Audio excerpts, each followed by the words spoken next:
राजकारणात एक म्हण आहे, शत्रूचा शत्रू तो आपला मित्र. पण सध्या चंद्रपूरच्या राजकारणात कोणी कोणाचा शत्रू आणि कोणी कोणाचा मित्र हे ओळखणं कठीण झालं आहे. नुकत्याच लागलेल्या महानगरपालिका निकालांनी चंद्रपुरात अशी काही खिचडी शिजवली आहे की तिथे सत्तेचा पेच सुटण्याऐवजी अधिकच गुंतागुंतीचा झाला आहे. 66 जागांची ही महापालिका, पण कोणाकडेच स्पष्ट बहुमत नाही. अशातच आता चर्चा सुरू झाली आहे, ती म्हणजे ऑपरेशन लोटसची. भाजपचे दिग्गज नेते सुधीर मुनगंटीवार दावा करतायत की काँग्रेसचे नगरसेवक त्यांच्या संपर्कात आहेत, तर दुसरीकडे विजय वडेट्टीवार म्हणतात की भाजपचेच लोक फुटायला तयार आहेत. आणि या दोघांच्या भांडणात किंग मेकर ठरणाऱ्या ठाकरे गटाने तर आपली सर्व दारे खुली ठेवली आहेत. आजच्या या व्हिडिओमध्ये आपण चंद्रपूरच्या या राजकीय महाभारताचे सखोल विश्लेषण करणार आहोत. नक्की कोणाचा महापौर बसणार, घोडे बाजार सुरू झालाय का, आणि ठाकरे गट कोणाला साथ देणार, जाणून घेणार आहोत या व्हिडिओच्या माध्यमातून. नमस्कार, मी मृदुला आणि तुम्ही पाहताय थोडक्यात. सर्वात आधी आपण आकडेवारी समजून घेऊया. चंद्रपूर महानगरपालिकेत एकूण 66 जागा आहेत. बहुमतासाठी आकडा हवाय 34, पण निकाल असे लागले की भाजप, काँग्रेस आणि ठाकरे गट यापैकी कोणाकडेच जादूचा आकडा नाही. काँग्रेस 27 जागांसह सर्वात मोठा पक्ष ठरलाय, तर भाजप 24 जागांसह दुसऱ्या क्रमांकावर. ठाकरे गटाचे 6 नगरसेवक आहेत आणि इतर छोटे पक्ष व अपक्षही रिंगणात आहेत. आता गंमत पहा, काँग्रेसला सत्तेसाठी फक्त 7 लोकांची गरज आहे, तर भाजपला 10 लोकांची. अशा त्रिशंकू अवस्थेत सुरू होतो तो म्हणजे फोडाफोडीचा खेळ. भाजपचे ज्येष्ठ नेते सुधीर मुनगंटीवार यांनी एक खळबळजनक दावा केला आहे. ते म्हणतात की काँग्रेसच्या नगरसेवकांचा एक मोठा गट भाजपच्या संपर्कात आहे. मुनगंटीवारांच्या मते या नगरसेवकांना भीती वाटते की जर शहरात भाजपची सत्ता आली नाही तर विकास निधी मिळणार नाही. मग स्वच्छतेचे प्रश्न असोत किंवा विजेचे, जनतेला काय उत्तर द्यायचे?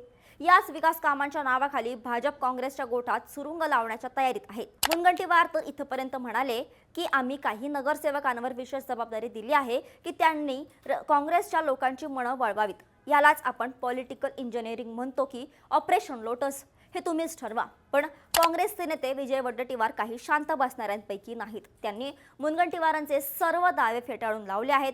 वडेट्टीवार म्हणतात की आमचा एकही नगरसेवक फुटणार नाही, उलट भाजपमध्येच 2 गट पडले आहेत आणि त्यांचेच काही लोक आमच्या संपर्कात आहेत. वडेट्टीवारांच्या मते मुनगंटीवार केवळ अफवा पसरवून मतदारांमध्ये आणि नगरसेवकांमध्ये संभ्रम निर्माण करत आहेत. आता विचार करा, दोनही बाजूचे नेते म्हणतायत की समोरच्याचे लोक आमच्याकडे येत आहेत. मग नक्की खरं कोण बोलतंय? की हे फक्त एकमेकांवर दबाव टाकण्याचं तंत्र आहे? या संपूर्ण गोंधळात सर्वात महत्त्वाची भूमिका आहे ती म्हणजे शिवसेना उद्धव बाळासाहेब ठाकरे गटाची. संजय राऊत यांनी ठणकावून सांगितलंय की ठाकरे गटाच्या नगरसेवकांशिवाय चंद्रपुरात कोणाचाही महापौर बसणार नाही. ही वस्तुस्थिती आहे, कारण 6 नगरसेवक ज्या बाजूला जातील त्या बाजूचे पारडे जड होणार आहे. पण राऊतांनी एक गुपितही सोडले. त्यांनी म्हटले की भाजप सोबत जाण्याचा निर्णय अद्याप झालेला नाही, पण स्थानिक परिस्थिती पाहून पक्षप्रमुख उद्धव ठाकरे अंतिम निर्णय घेतील. याचा अर्थ काय? ठाकरे गट महाविकास आघाडीचा धर्म पाळून काँग्रेसला साथ देणार की मुंबईतल्या काही समीकरणांसाठी चंद्रपुरात भाजपला छुपी मदत करणार? राजकारणात काहीही शक्य असतं. आता आपण थोडं लॉजिक लावूया. चंद्रपुरात भाजप आणि काँग्रेस या दोनही पक्षांमध्ये अंतर्गत गटबाजी मोठ्या प्रमाणावर आहे. भाजपमध्ये मुनगंटीवार आणि जोरगेवार यांच्यातील संघर्ष सर्वश्रुत आहे, तर काँग्रेसमध्ये ही गटबाजी आहेच. जेव्हा एखादा पक्ष बहुमतापासून दूर असतो तेव्हा याच अंतर्गत बंडाळीचा फायदा घेतला जातो. मुनगंटीवार म्हणतात की काँग्रेसच्या नगरसेवकांना भविष्याची काळजी आहे. पण विचार करा, जर नगरसेवक पक्ष बदलून गेले तर त्यांच्यावर पक्षांतर बंदी कायद्यानुसार कारवाई होऊ शकते. मग ही रिस्क हे नगरसेवक का घेतील? याचं उत्तर दडलंय गटामध्ये. जर एखादा मोठा गट फुटला तर त्यांच्यावर कारवाई टाळता येते. इथे दुसरा मुद्दा येतो, तो म्हणजे महानगरपालिकेची आर्थिक स्थिती. मुनगंटीवार वारंवार पगार द्यायला पैसे उरणार नाहीत किंवा विकास होणार नाही अशी भीती दाखवत आहेत. हे एक प्रकारचे सायकोलॉजिकल वॉरफेअर आहे. नगरसेवकांना वाटतं की जर आपण सत्तेत नसू तर 5 वर्ष आपल्या प्रभागात 1 रुपयाचाही निधी येणार नाही, आणि निधी नाही म्हणजे पुढच्या वेळी निवडून येण्याची शक्यता कमी. याच भीतीचा फायदा घेऊन ऑपरेशन लोटस यशस्वी करण्याचा प्रयत्न केला जातोय. पण संजय राऊत यांनी सुधीर मुनगंटीवारांना एक चपराकही लगावली आहे. मुनगंटीवार म्हणाले होते की राऊत असं म्हणाले नाहीत की त्यांचाच महापौर बसेल। यावर राऊतांचे म्हणणे आहे की किंग मेकर आम्हीच आहोत। सध्या चंद्रपुरात अशी परिस्थिती आहे की काँग्रेसला ठाकरे गटाची साथ मिळाली तर त्यांना आणखी एका मताची गरज पडेल। तिथे अपक्षांची भूमिका महत्त्वाची ठरेल। जर भाजपने अपक्ष आणि ठाकरे गटाला आपल्याकडे खेचलं तर समीकरण पूर्णपणे बदलू शकतात। या सगळ्या नाट्यात सामान्य चंद्रपूरकरांचे काय? त्यांनी मतदान केले एका पक्षाला, पण सत्ता स्थापन करण्यासाठी आता जो घोडेबाजार किंवा पडद्यामागच्या हालचाली सुरू आहेत त्या लोकशाहीला शोभणारे आहेत का?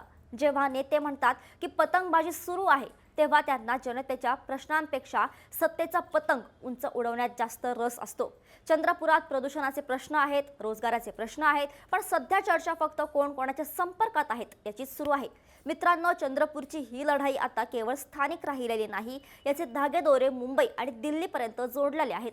जर भाजपने चंद्रपूर खेचलं तर तो काँग्रेससाठी मोठा धक्का असेल आणि जर काँग्रेसने ठाकरे गटाच्या मदतीने सत्ता स्थापन केली तर ती महाविकास आघाडीची मोठी विजयाची मोहर असेल। पण या सगळ्यात ठाकरे गट नक्की कोणाची साथ देतो यावर महाराष्ट्राचं पुढचं राजकीय चित्र अवलंबून असेल। कारण मुंबई महापौर पदाच्या निवडणुकीत जर काही तडजोड झाली असेल तर त्याचे पडसाद चंद्रपुरात नक्कीच उमटतील। शेवटी सुधीर मुनगंटीवार म्हणतात, जसं जेव्हा पतंग आकाशात उडेल तेव्हाच कळेल कोणाची बाजू वरचढ आहे। तोपर्यंत हा संभ्रम, हे दावे प्रतिदावे आणि ही रिसॉर्ट पॉलिटिक्स सुरूच राहणार असं दिसतंय। लोकशाही जनता मालक असते असं म्हणतात, पण निकालानंतर मात्र नगरसेवक आणि त्यांचे नेतेच खरे मालक बनून बसतात। हेच दुर्दैवी वास्तव आहे। तुम्हाला काय वाटतं? चंद्रपूरमध्ये नक्की कोणाची सत्ता येणार? काँग्रेस आणि ठाकरे गट एकत्र येतील की भाजप ऑपरेशन लोटस यशस्वी करेल आणि ठाकरे गटाने भाजपला साथ दिली तर तुम्हाला योग्य वाटेल का?